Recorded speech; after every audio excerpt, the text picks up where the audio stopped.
It isn't the art of taking someone's life. To me, it's how many Marines we can save. We will pick the time and place to do harm to you if you have permission to do harm to us. The first time I pulled the trigger on a live person, I never thought about the consequences. I was basically just afraid not to screw up. I didn't want to miss. You know, it's this live situation. If I screw up, people die around you.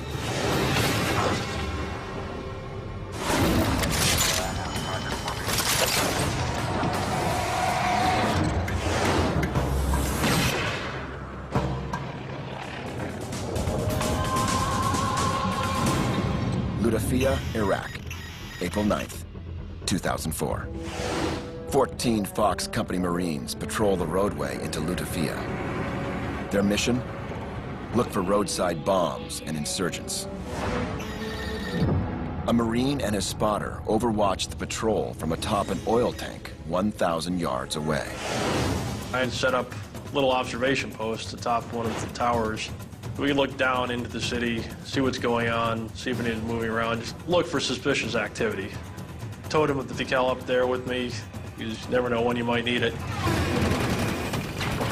The sniper, Steve Reichert, 1 mile kill shot. Reichert's weapon, the Barrett M82A3 Special Application Scoped Rifle, a 50 caliber beast. The weapon was a 50 caliber semi-automatic Barrett M82A3. Holds 10 rounds of 50 caliber ammunition, has a variable power scope. Max effective range, they say, is 2,000 yards. With that weapon and that round, you can stop a car or a truck. Reichert chooses the 50 cal over his standard M40A3. If we had strong winds or anything else, I wanted something that would actually buck the wind a little bit better. And if the insurgents actually took up cover positions, whether inside a building or behind a car, I wanted something that could actually punch through the material and take them out. All is quiet on the ground below until Reichert's spotter picks up an object on the road. Corporal Tucker noticed an animal in the road that wasn't there the night before. I got on the scope and zoomed into it. We saw just a little bit of glint coming off what we thought was a wire. They had mentioned to us in the past the insurgents are starting to place IEDs into dead animals, tossing them on the side of the road. Reichert radios the Marines on the ground. Got a potential IED in 20 yards around the bend. Roger that. Setting up a perimeter. They cordon off the area surrounding the IED. Get it set! So when we actually saw the glint coming off the wires, it felt good. Like, hey, we've done our job. Maybe we can actually get that IED taken care of, disarm it, nobody gets hurt. We're set on the backside. Left side Roberts, how you doing? All clear! IED is secure. We were just watching them set up that perimeter around the IED, and then 30 seconds later, everything erupted. We got hit with RPG first, and then the AK started coming in. Being that far away, I could actually see things unfolding, where the insurgents appeared from and launched the RPGs, and then you just saw dirt and dust kicking up everywhere from machine gun fire the Marines were taking. Once I saw the firefight start to erupt, I made a quick range estimation, put the correct dope on the scope, and then just started scanning for targets of opportunity. The insurgents are 1,350 yards away, a distance of more than 3/4 of a mile. Reichert adjusts his range, or dopes the scope, to 10 plus 2, 1,000 yards plus 2 minutes of angle. The Marines on the ground fight their way into the town and take cover in an abandoned schoolhouse. They are greatly outnumbered. All the other insurgents in the city heard gunfire and were like, yes, party time, so they grabbed their little AKs and went to the gunfire. We noticed 1 or 2 guys pop up on top of the roof, and that's when we went to work.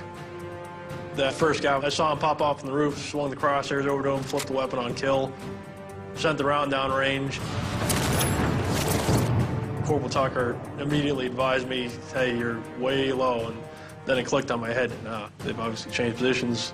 Made another quick dope change on the scope, sent the next round down range. That hit its mark. It was just a pink mist.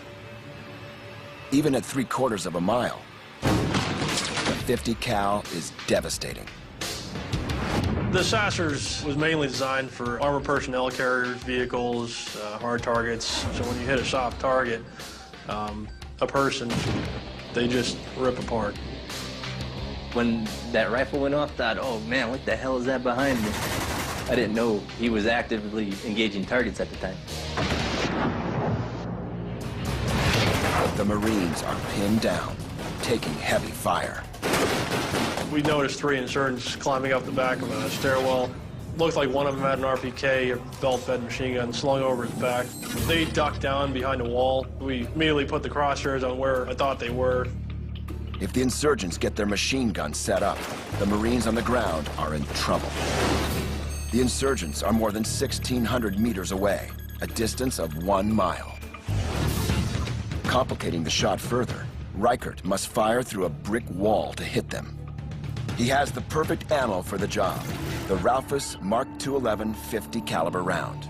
When the Raufoss round impacts a concrete wall, it punches a small 50 caliber hole on one side. Then the RDX explodes. You have the tungsten steel penetrator punching through. Zirconium sparks on the other side. You basically have a shotgun blast of shrapnel and a penetrating dart flying through. Reichert's spotter gives him last-minute adjustments for the shot.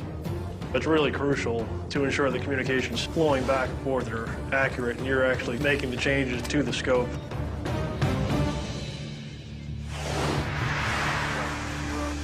Tactical breathing steadies Reichert's aim. He fires.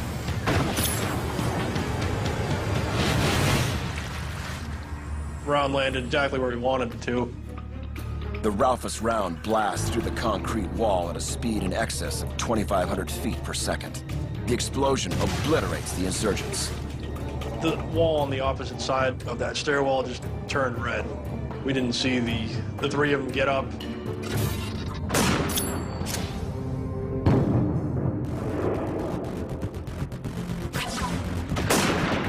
Reichert stays on the 50 for the next 12 hours. His sharpshooting halts the insurgents' attack and saves Marines on the ground. For his heroic actions, he receives the Bronze Star for Valor.